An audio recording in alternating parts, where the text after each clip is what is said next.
Filmes de família, fotografias, mapas e documentos históricos são instrumentos preciosos da memória.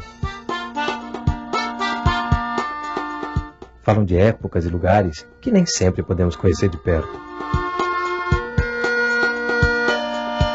Por meio desses registros, identificamos as mudanças que o tempo provoca nas pessoas, paisagens e cidades.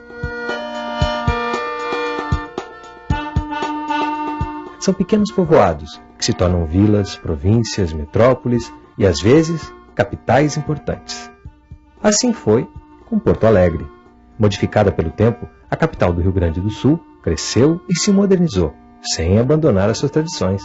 Porto Alegre é uma metrópole que ainda guarda dentro de si a pequena cidade que foi um dia.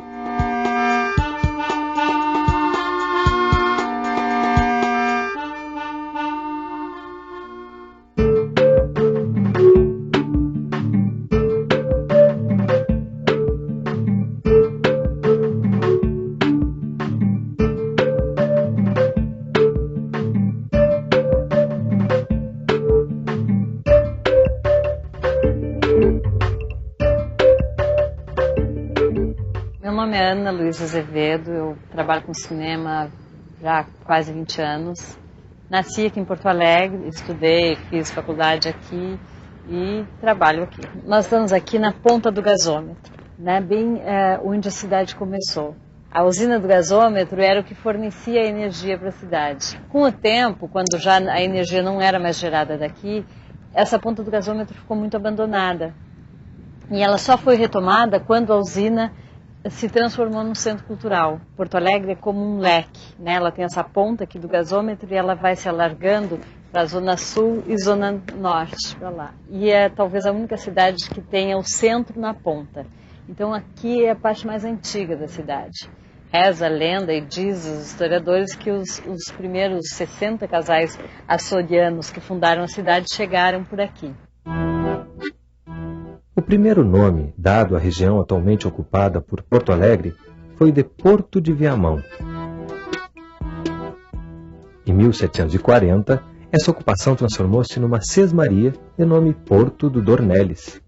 Mas foi com a chegada de imigrantes do arquipélago dos Açores em 1752 que se iniciou um verdadeiro povoamento. Trazidos pela coroa portuguesa, 60 casais açorianos se estabeleceram em Porto do Dornelles, que por isso mesmo passou a se chamar Porto dos Casais. O que hoje é Porto Alegre eram, na verdade, 3 sesmarias que tinham sido doadas para 3 militares. A parte principal de Porto Alegre, do início do povoamento dos açorianos, era a sesmaria do Jerônimo de Ornelas, o que hoje é o Bonfim, o bairro Bonfim, o que hoje é o centro de Porto Alegre. Eles sofreram muito quando chegaram, se estabeleceram na beira do Guaíba também, em choupanas, começaram a tentar levar a vida aqui, se abasteciam muito do rio. Então, os primórdios da fundação da cidade, ela está muito relacionada com o rio.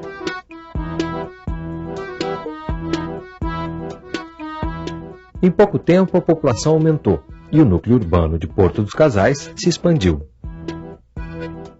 Em 1772, com o desenvolvimento e sua posição estratégica nas margens do rio Guaíba, a vila mudou de nome e de status, tornando-se Freguesia de Madre de Deus de Porto Alegre. Na ocasião, foram construídas repartições públicas e a primeira casa paroquial, a Igreja da Matriz. Mais tarde, grandes casarões coloniais, como o Solar dos Câmara, erguido em 1818, passaram a fazer parte da paisagem da cidade.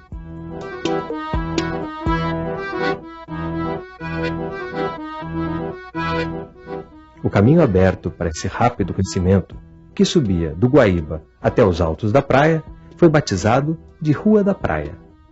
Desde o início, a rua se firmou como centro comercial da povoação, uma vocação que se intensificou com o passar dos anos. Essa rua que está passando aqui atrás é a Rua dos Andradas. Se for perguntar para 80% da população de Porto Alegre onde é a Rua dos Andradas, talvez ele não saiba, porque ela é muito mais conhecida como a Rua da Praia.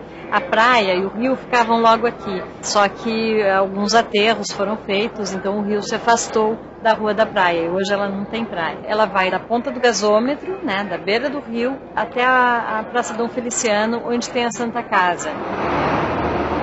Sempre foi uma rua de comércio, uma época atrás era onde estavam os grandes magazines, as grandes lojas, né?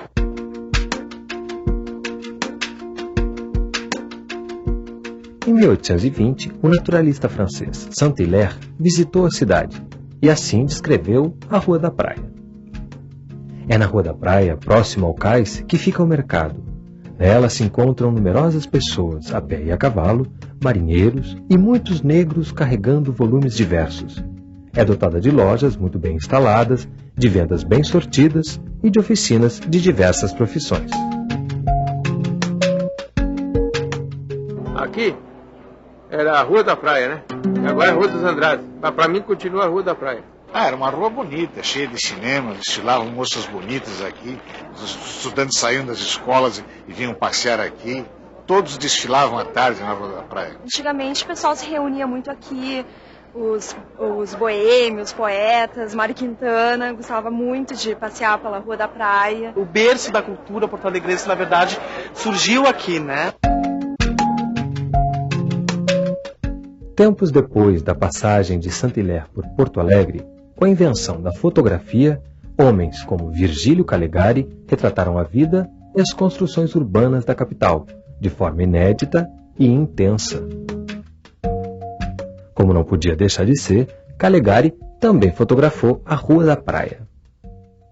Com esses relatos, com essas fotografias, a gente pode chegar mais próximo de uma recomposição da época, do que a gente chama em história de o espírito da época, de entender melhor o cotidiano, como é que as pessoas viviam, como é que elas se relacionavam umas com as outras e como é que elas se relacionavam com a cidade também. É impossível falar da história gaúcha sem falar de guerras e protestos. Em 1835, Porto Alegre começava a exercer sua função de entreposto comercial, quando foi invadida por rebeldes liderados por Bento Gonçalves. Era o início da Revolução Farroupilha. Influenciados por ideias liberais e revoltados com os altos impostos cobrados sobre o sal e o charque, os rebeldes queriam independência em relação ao governo central. Durante os 10 anos em que durou a guerra, Porto Alegre foi cercada 3 vezes pelos rebeldes, mas se manteve fiel ao imperador. Por isso, recebeu o título de cidade muito leal e valorosa. Na verdade, essa revolução foi uma revolução dos estancieiros do Rio Grande do Sul contra o governo imperial, que não lhes apoiava economicamente.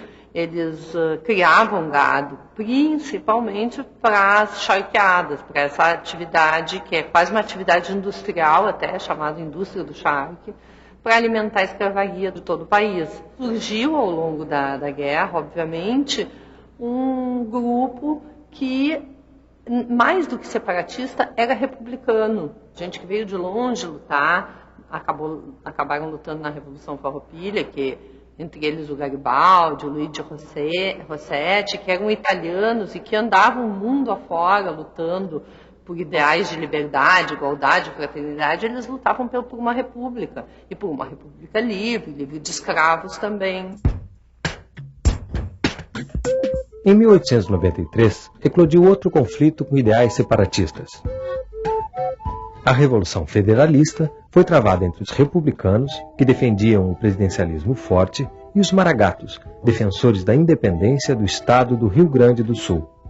A revolta foi marcada por atos de extrema crueldade e se encerrou em 1895, com tumultos na Rua da Praia e a vitória do Partido Republicano. Porto Alegre estava em sintonia com a recém-proclamada República Federativa do Brasil. O Rio Grande do Sul, a cidade de Porto Alegre também tem essa característica, se caracteriza muito pela bipolaridade. temos 2 partidos, 2 times de futebol, e isso é uma característica que vem do período da Revolução de 1893, que foi uma revolução justamente das oposições sul-rio-grandenses contra o monopólio de poder do Júlio de Castilhos, do Partido Republicano Rio-Grandense. Mas, apesar disso, ele vai continuar no poder através do Borges de Medeiros, que vai governar mais de 20 anos o Estado. No período de paz, entre o final do século XIX e o início do século XX, houve grande desenvolvimento urbano e transformações profundas na fisionomia da cidade. Nessa época, a Rua da Praia deixou de ser palco de tiroteios e quebra-quebras e tornou-se ponto de encontro de políticos, estudantes, artistas e intelectuais, que se reuniam em cafés, bares e livrarias. Mas a paz durou pouco.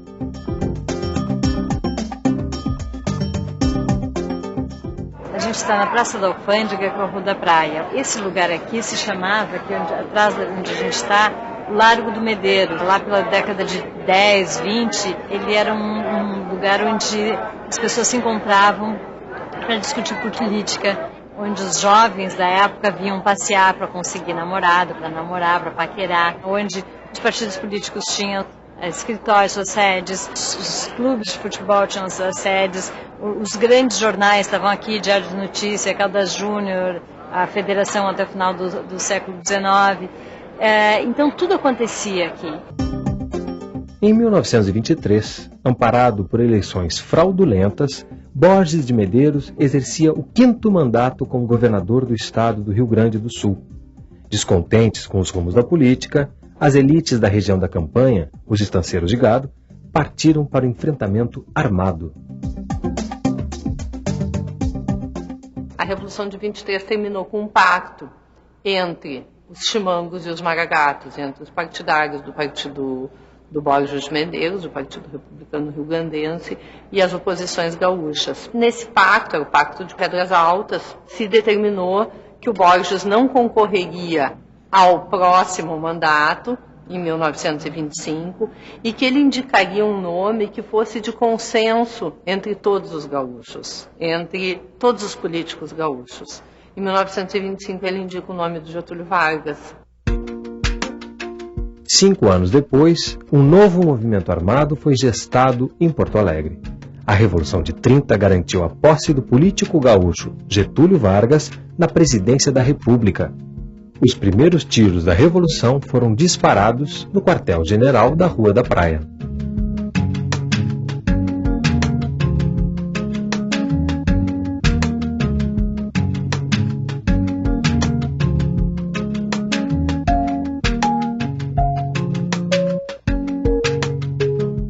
A tomada do poder por Getúlio Vargas colocou fim à tradicional política do café com leite, que alternava paulistas e mineiros no poder. Na presidência, o estadista gaúcho exerceu um comando centralizador e autoritário. O Brasil agrícola monocultor tornou-se um país industrializado e de economia diversificada.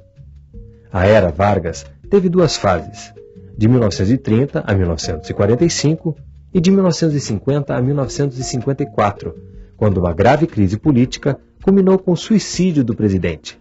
O povo gaúcho, mais uma vez, revoltou-se. Todos os lugares que eram antigetulistas, redações de jornais que eram antigetulistas, ou qualquer empresa que tivesse o nome americano, foi depredada pela população de Porto Alegre.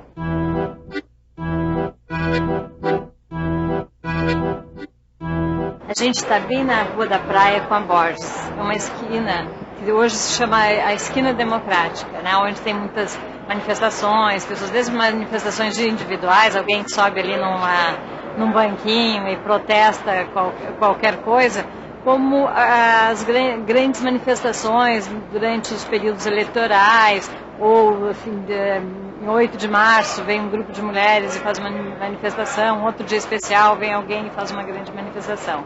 Mas essa esquina, ela também, aqui na volta dela, ela tem uma importância bastante grande na vida cultural da cidade, já desde o final do século XIX, né? Tem aqui a Livraria do Globo, que teve uma grande importância, não só para a literatura do Rio Grande do Sul, como literatura nacional. A editora Globo, que existe desde 1883, ela editou grandes clássicos da literatura universal. A poucos passos da Rua da Praia fica o Mercado Público de Porto Alegre. Inaugurado em 1869, a construção atendeu às necessidades de um período de grande desenvolvimento do comércio entre a capital e a região das colônias italianas e alemãs. Os imigrantes marcaram para sempre a vida no sul do país.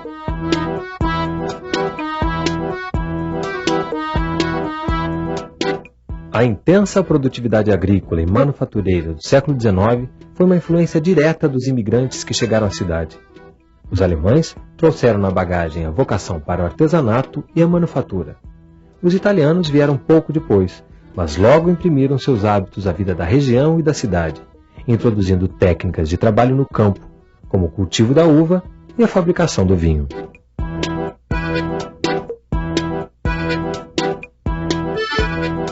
Aqui onde a gente está, aqui hoje é o Mercado Público, passava o rio. O rio chegava, aqui ficavam as docas de frutas, verduras, né? Onde chegavam os navios que traziam as pessoas do interior do estado, das colônias italianas, alemãs, que chegavam em Porto Alegre de barco. Tudo era nessa região. Era uma região de abastecimento da cidade e do próprio estado, né?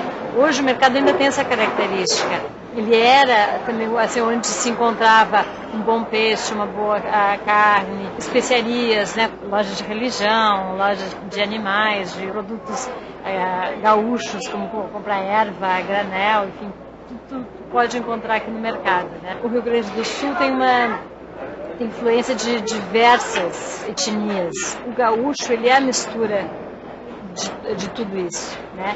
E ainda do índio, que era quem tomava conta dessas terras, né? O próprio o gaúcho, ele tinha essa mistura do português com o índio, que formava tudo, que estava presente aqui na Argentina e no Uruguai. Mas acho que tem essa coisa do guerreiro, tem um pouco desse estado fronteiriço, né? Por tu estares na fronteira, tu tem que brigar por ela, tu tens que defender a fronteira, até porque era uma função para o próprio Império, né? O Rio Grande do Sul passou a fazer parte do Brasil em 1750. Então, aqui o Brasil não tem 500 anos, aqui ele tem apenas 250. Acho que isso, sem dúvida, que acabou formando um pouco a característica do gaúcho, se é que se pode dizer que o gaúcho tem uma característica, né?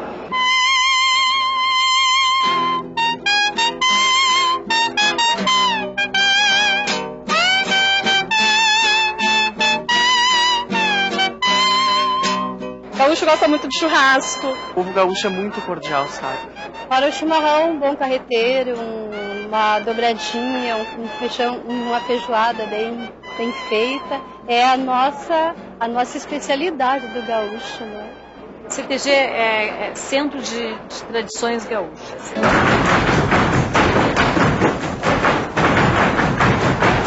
As pessoas foram saindo do campo, vindo para a cidade, pessoas que viviam aquela tradição de serem peões, vêm para a cidade e algumas pessoas sentem a necessidade de cultivar aquelas tradições. Esse comportamento rural, ele acho que ficou entranhado na cultura gaúcha, para marcar a manutenção de uma tradição, que é uma tradição que vem das grandes fazendas. Mas então os gaúchos a pé, quer dizer, que não estão mais a cavalo, esses gaúchos a pé, eles tentam manter nas cidades o mínimo das tradições, que são as danças, as músicas, os modos de se relacionar, de tomar chimarrão. Quando uma pessoa tá alegre, né, a gente costuma dizer que a pessoa tá igual o lambari de sanga, né? Porque o lambari de sanga pula pra lá e pra cá, e quando a pessoa tá alegre, assim também. Mais comprido que puteada de gago. Tiro dado, bugio deitado, né? Um frio de rengue a Cusco,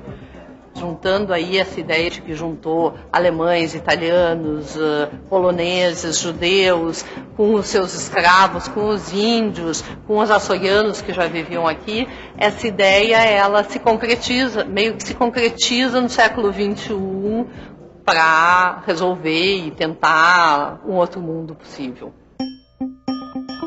Terra de açorianos, alemães, italianos e principalmente de um tipo brasileiro muito especial, o gaúcho. Terra de muitas manifestações culturais e destacada vida literária, com seus importantes escritores, museus, bibliotecas e livrarias. Uma cidade ao mesmo tempo provinciana e cosmopolita, de tradições e inovações. Uma capital pródiga em arranha-céus, mas ainda marcada pelas tradições gaúchas mais típicas. Uma cidade jovem, mas com muitas histórias para contar. Bom estado em Porto Alegre.